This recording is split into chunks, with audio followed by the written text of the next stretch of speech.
अपने माता पिता की इकलौती संतान किरण ने वकील बनने के अपने सपने को पीछे छोड़ते हुए महज 21 साल की उम्र में शादी कर ली थी। उसने अपने पति महेश के साथ एक खुशहाल जीवन के सपने संजोए थे, लेकिन दुर्भाग्य से उसका ये रिश्ता किसी बुरे सपने से कम नहीं था। हर शाम काम से घर लौटने के बाद महेश खूब शराब पीता और हंगामा करता था।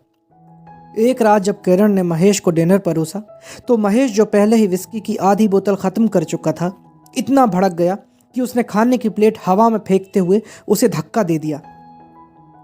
फिर नशे में धुत होकर चिल्लाया, "यू आर वर्थलेस, तुम अच्छा खाना तक नहीं बना सकती।" ये सब देखकर अंदर तक हिल गई किरण ने महसूस किया कि वो अब इस यातना को और सहन नहीं कर सकती। उस रात जब महेश शराब पीकर बेहोश हो गया तो किरण हिम्मत जुटाकर वहां से भाग गई। वो अपने परिवार के पास वापस चली गई, जहां उसका भाई अंकित और उसकी पत्नी श्वेता रहते थे। हालांकि किरण ने उन्हें अपनी वापसी के बारे में सूचित कर दिया था, लेकिन वे उसे देखकर बहुत खुश नहीं थे। उसने अपना बैग लिया और अपने उस कमरे में चली गई जहां शादी के पहले उसने अपनी जिंदगी गुजारी थी। अपने कमरे में सब कुछ बदला हुआ देखकर उसे बहुत हैरानी हुई। यहाँ उसे सब कुछ अपरिचित लग रहा था। उसके खिलौनों और किताबों वाली अलमारी को हटा दिया गया था। यहाँ तक कि उसका बिस्तर भी अब वहां पर नहीं था। ये सब देखकर किरण रोने लगी और भागते हुए अपने पिता के कमरे में चली गई, जिनका कुछ साल पहले निधन हो गया था।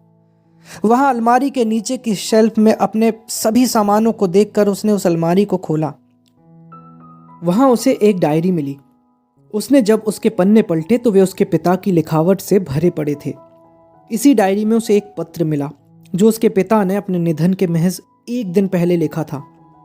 फिर उसने पिता का पत्र पढ़ा। प्रिय किरण, मुझे उम्मीद है कि तुम ठीक हो।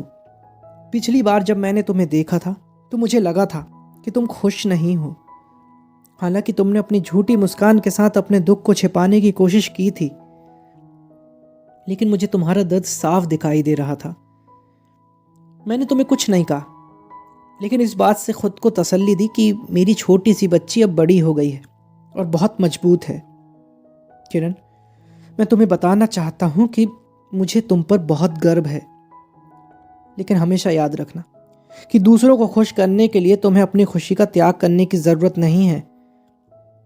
मुझे जीवन में बस इस बात का अफसोस है कि तुमने अपने वकील बनने के सपने को पूरा नहीं किया। अभी भी देर नहीं हुई है मेरी बच्ची। मुझे तुम पर पूरा भरोसा है कि तुम अभी भी इसे पूरा कर सकती हो। मैं उम्मीद करता हूं कि जल्द ही तुमसे फिर मुलाकात होगी। मेरी प्यारी बच्ची, सदा खुश रहो और अपने परिवार का ख्याल रखो। तुम्हारे पापा। किरण अपने पिता का पत्र पढ़कर स्तब्ध थी। उसे लगा कि जैसे उसके पिता उसके बगल में बैठकर ये शब्द उससे कह रहे हों। उसके आंसू दृढ़ संकल्प में बदल गए। उसने दीवार पर लगे अपने पापा की तस्वीर को देखा और कहा, "धन्यवाद पापा, मैं आपको कभी निराश नहीं करूंगी।" तब से 10 साल बीत चुके हैं। आज किरण एक सफल वकील है। उसका एक बड़ा ऑफिस है जहां वो प्रतिदिन कई क्लाइंट्स के साथ डील करती है। हर सुबह काम शुरू करने से पहले वो डायरी निकालकर पिता का पत्र पढ़ती है, जिसने उसकी जिंदगी बदल दी। तो दोस्तों, अगर आपको ये छोटी सी कहानी पसंद आई हो तो इसे एक लाइक ज़रूर करें। आपका एक लाइक हमें प्रोत्साहित करता है आगे भी ऐसी ही और अच्छी कहानियाँ लाने के लिए। और सब्सक्राइब करें अपने चैनल को ताकि मेरी हर कहानी सबसे पहले आप तक पहुँचे। Thank you.